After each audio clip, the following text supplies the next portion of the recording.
নদী আমার বরাবরই পছন্দ। আর যখন বাড়ির কাছেই এত সুন্দর ঘোরার জায়গা, তাই বছরের শুরুতেই বেরিয়ে পড়লাম গাজলডোবার উদ্দেশ্যে। নদীতে নৌকা বিহার আর নদীর তীরবর্তী এলাকা ঘুরতে ঘুরতেই বছরের প্রথম দিনটি এভাবেই কেটে গেল। মনে মনে একটি নাম ঠিক করেও ফেললাম, সত্যি মিনি দীঘা।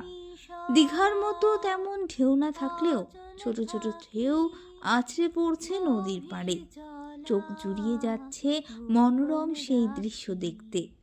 বাড়ির পাশে এত সুন্দর জায়গা তা ঠিক আগে অনুভব করিনি। দূরের জিনিস বেশি ভালো লাগে আমাদের, তাই তো কাছের এত সুন্দর জিনিসগুলো গুরুত্ব দিতে ভুলে যায়।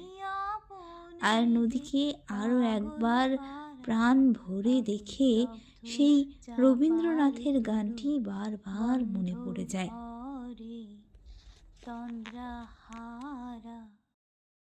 ওগো নদী আপন বেগে পাগল পারা আমি, স্তব্ধ চাপার তরু গন্ধ ভরে তন্দ্রাহারা। ওগো নদী